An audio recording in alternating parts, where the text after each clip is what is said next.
Hey, it is Kenny from Kenny's Audiophile Record Reviews. Thank you very much for viewing my video. As always, if you're new to my videos, please like and subscribe. I sincerely appreciate that. In this video, I'm going to talk about why do I have so many records. I get that comment, a lot in some of my videos, videos about records. Why so many records? And I talked about this topic in other videos, but I thought I'd bring it up again because my audience is different, is bigger, and hit it up with a fresh and different, hopefully unique point of view. I'm going to talk about that in this video, and I'm going to give three main reasons why my record collection is the size it is. I'm going to give three main reasons why, maybe some other reasons. Those of you who watch my videos know that I talk mostly about jazz and jazz records. And I'm at the end of this video, I'm going to answer that question. Why do I talk mainly jazz records, not other topics or other genres? I'm going to answer that at the end of this video. But to get to the reason why I have so many records, I get these comments in the comment section of my videos. Some of the comments are very insightful, very intelligent, very respectful, and you get some others that are a little bit immature, a little bit on the rude side. So you get the wide gamut of comments in terms of people's response, in terms of why I have so many records. But like I said, there's three reasons why. I'm gonna get to give you some background. I have approximately 7,000 records. To some people, that's a lot of records. Others, that's not a lot. I've met people either on my YouTube channel, through the comments, or in person, to say they have like 20, 30,000 records. I've been telling people I have 7,000 records for probably like 10, 15 years. It's actually probably more than that. My wife says it's more than that. But I always say 7,000 records. But I'm going to get to some of the reasons why. Give you background. I grew up in the 60s and 70s. I'm 64 years old as a posting date of this video. And when you grow up during that time, you listen to AM radio, FM radio, and I was listening to R&B, soul, pop, rock, some progressive rock. And then throughout my life, my father always was a jazz fan. When he got in his car, he had the radio on. It was always on jazz. So I was exposed to jazz my entire life. It's not new to me. It didn't come to me during a vinyl resurgent era. It's been part of my life my entire life. I had an older brother who was heavily into jazz as well. He was a great mentor and role model, at least in terms of my exposure to jazz, and also a human being as well. But that's part of my background in terms of my exposure to music. Also, when I was younger, there were easy listening stations that played easy listening music. Like in the 60s and throughout the mid 70s, probably a little bit beyond that. I love easy listening. So I was exposed to a lot of music. And in my teens, I became more curious, had more of a mind of exploration when it came to music. To me, the goal of music is just listen to something that sounds pleasing to your ear. And because of that, I explored several genres, enjoy a lot of genres like soul, R&B, rap, folk, jazz fusion, easy listening, rock, progressive rock, classical music, rap, spoken word, the whole gamut of music I love. And there's great artists, great music within those genres, and a lot to explore. And when you do explore those genres, it creates a big musical library. And there's subgenres within those genres. Like you have jazz fusion, bebop, bop, free jazz, Dixieland. I mean, you got all kinds of different subgenres in jazz. So that can create a large record collection, a musical library. And then within those genres, you have a variety of different artists. When I was growing up, we were listening to the Carpenters, Stevie Wonder, the Doors, Earth, Wind and Fire, the Isley Brothers, Miles Davis, Chick Corea and Return to Forever, just a Barbara Streisand, just a Claudine Longet, James Brown, just a variety of different artists. For example, this right here probably represents maybe 20% of my Rod McEwen record collection. 20%. And when you're a fan of a certain artist, you explore their entire musical catalog, and that can lead to a very huge record collection. So that is one element. The amount of genres you listen to and artists within those genres, that can create a big record collection. Just let me tell you this. There's a lot of people who just like metal or heavy metal. That's their little lane. They're not listening to jazz. They're not listening to classical. They're not listening to necessarily R&B or some of the subgenres of jazz. They stick to metal. And so that can create so people who are into those niches, they probably can't relate to a collection this big. So that is one issue or one reason why people can't relate to a collection this size. And another element in this equation is time. I've been collecting records seriously, on a serious level since the late 70s, probably before that. But as a record collector with intention, I've been collecting records since the late 70s. So over that time span, that can create a large collection. Even when a lot of people were getting rid of their records in the mid-80s and throughout the 80s for CDs, I was still heavily buying records. I didn't stop because a lot of those people were taking their records to thrift stores, and I was there buying records, 4 for $1, 5 for $1, $1 a piece, whatever. That's the bulk of my purchases in my record collection. That's where they came from. People were getting rid of high quality, great records at thrift stores back in those days. So, and like I said, when you couple that, time, people getting rid of records starting in the 80s, and me enjoying a wide variety of genres, that can create a huge record collection. So those are some of the reasons or some of the elements why. I, somewhere in my early 20s, maybe my late teens, I always thought it would be so cool to have a music room where you walk into that room and it's like Christmas. You have a wide variety of music to listen to, a wide variety of sealed records to open. I wanted a music room that was, like Christmas. And when I bought my first home in the late 80s, it was like that. It was like Christmas, when I walked in that music room. And even more so now because I have more music now than more records now than I had in the late 80s. When I come in here, to me, it's a matter of choices. Some people ask in some of the questions, Kenny, how long is it going to take for you to listen to all those records if you listen to them one by one by one? That's not the point. The point is to have a wide variety of choices. After all, those of you who subscribe to some of these streaming services, there's a wide variety of choices.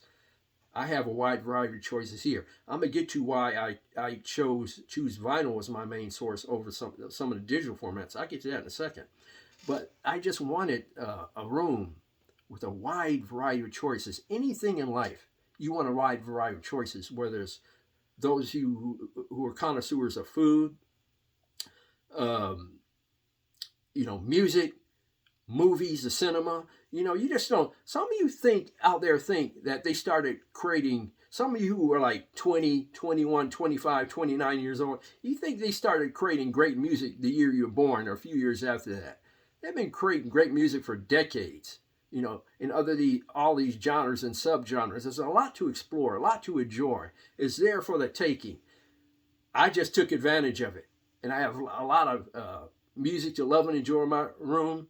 It doesn't get old. It doesn't get stale. One person told me in the comment section, he said 200 records is enough. It's not enough. Personally, I like a wide variety of music to listen to. 200 records would get old and stale for me personally. When people ask, well, Kenny, are you going to listen to all those records? Will you ever listen to all? The answer is no, and that's not the point. Like I said previously, the point is to have a wide variety of choices, even if you don't exercise those choices. If you're living in if you have a home, you want to live to another neighborhood, it's cool to have a wide variety of neighborhoods, a wide variety of homes to choose. You don't want this much of a variety of homes to choose. You want this much. You want an infinite amount, not a finite amount. That is me in my music. I want an infinite amount, not a fixed amount. And it's ever growing. My musical taste is ever growing within some of these genres and subgenres. I'm discovering new artists a lot through some of the comments in the comment section. So my musical library, my musical taste, my expansive record collection is ever growing. Now, don't get me wrong. I love digital music. I have a Sony Z1ES high-res player. I love listening to high-res digital files. They sound great. I have a DAC, that's a D-Day converter. I have a Denafrips Pontus 15th edition DAC. I love CDs, SACDs. As a Sony XA9000ES super audio CD player that plays SACDs and CDs, and a couple other CD players. So I love the digital format. Over the years, the digital sound is getting closer and closer to the vinyl sound. It doesn't quite get there as far as I'm concerned. It doesn't really match it. Those of you who say that, oh, you listen to all these crackly, noisy records, my response to that is, that's probably somebody who's probably never listened to a high-end record on a high-end system. I love my turntables. I have a Rega P8 turntable with a Apheta 3 cartridge. Another turntable is a Technics SP-15 turntable with a Hana ML cartridge. And you listen to high-end records, really good records on a mid to high-end system, it'll change your opinion in terms of records and the sound of vinyl, in my opinion. I think a lot of people who make those comments really have not listened to a high-end system. Listen to a good, clean record.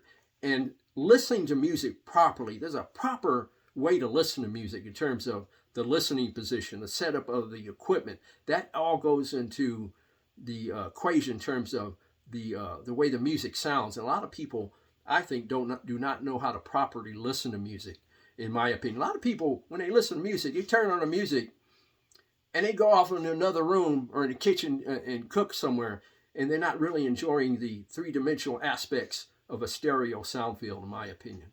But those are some of the reasons why. And part of me says, when people ask that question, why you have so many records, or why you wasted money on all those records, part of me says, be quite frank with you, be quite honest with you. Who really cares? Just as long as you enjoy life, just as long as it's legal, you're not breaking any laws, enjoy your life and do your thing. This is just part of me doing my thing as far as I'm concerned. Be quite frank with you, I love sports more than music, but music is part of my enjoyment in life. My wife realizes that. My wife does. She knows this is a big part of me, a big part of my life. She doesn't get in the way. She doesn't even own one record, but she knows this is a great source of happiness for me. And so she really just lets me do my thing and enjoy record collecting, and just enjoy the music, and gives me the time and space to do so. We all do something in the same vein. I know, I'll give you an example. Jay Leno, I think he was a former host of The Tonight Show. He has this aircraft building somewhere in Southern California where he has his car collection. Okay. It's that big. Some people will say, what are you going to do with all those cars? You can't drive all those cars. No, he can't. But that's a source of happiness for Jay Leno. A source of happiness for him as an individual. This is a source of happiness for me as an individual. I know a lot of you cannot relate to it. And I get it. You know, some of you might say, some of these people do these comparison videos, and I'm one of them. They have like maybe 10 copies of a record, 10 different copies of a record over the years, maybe original pressing, some from this manufacturer, that manufacturer. Some have 10, 20 different copies of this record. A lot of you question that, why you want to have so many copies of that record. And you know what? You probably make a lot of sense. But some of those copies have a different sound signature, a different warmth, a different texture. And some might be have a deeper bass. One might have more treble. And some of us record collectors really like exploring the differences of sound and the enjoyment from that perspective. But people who comment on people having multiple records of the same artist, well, that makes some sense. But us as record collectors love that aspect of record collecting. But those are just a few reasons why that I have so many records. Like I said in review, I love a wide variety of genres. I love a wide variety of artists within those genres and time. That's what has built this collection. And also I like a wide variety of choices. In life, it's good to have a wide variety of choices and have the freedom to explore those choices. That's just a few reasons. Those of you who are curious why I mainly talk about jazz and jazz records, I've talked about other topics in the past. I have. But those of you who are curious is, in the past, I've talked about other topics in music. Different videos, different genres of music. But to me, most of the views and clicks are going to the jazz videos. And when you're doing these YouTube videos, I consider myself a music lover and a YouTuber at the same time. And I'm using this, I love doing those videos, but I'm also doing it as a source to earn money by some of these records. And most people are giving my jazz videos the most attention, and these other videos, like I've done videos on Beyonce, for example, the attention on those type of videos are much lower than the jazz videos. So I have to concentrate on the videos in a niche that's going to give me the most views, and the most views leads the most income, so I can buy records and other things. That's the reason why I talk about jazz records the most. Some of you out there want me to talk about movies. The problem, and other topics, the problem with that is people are clicking on my videos expecting me to talk about jazz, and they see me do a video on movies on some other topics, they're not going to view that video. So a lot of people who give advice on YouTube videos say you should focus on a niche, and sometimes a sub niche within a niche. And that's what I'm doing. I'm doing videos that give me the most views and clicks, and that is jazz. And that's the reason why I talk about jazz as much as I do. When I first started, I wanted to do videos on a variety of different artists. James Brown, Rod McEwen, Barbra Streisand, Miles Davis, Stevie Wonder, The Doors, The Who. Some people do videos like Norman Maslow, and he's good at it, and he gets a wide audience regardless.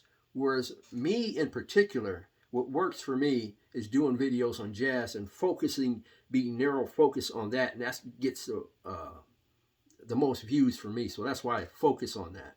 I think me talking about these other topics, that will probably require me setting up another channel. Those of you who want me to talk about sports, movies, or whatever, that requires like a movie channel or something like that. Other people get away with it, not me. I get more views talking about jazz. And that's the reason why I talk about jazz mainly on my channels, even though I've talked about other topics. But please leave your comments in the comment section below. I really appreciate it. And also check out those affiliate links in the description of my video. I have an affiliate program set up with NordVPN. NordVPN allows you to stream safely on the internet, whether you're using public Wi-Fi or in your home or whatever. View safely with NordVPN. I've been using it for years. And I also have an affiliate program with Amazon. And I have some Amazon products in the records in the description section of my video. Even if you click on those products and don't buy that product and buy something else that you want to purchase, I get a commission for that as well. But those commissions will help my channel out going forward. I really appreciate it. Please leave your comments in the comment section below. Thank you very much for viewing my video. This video was fun. God bless, strong love, and please keep the peace worldwide.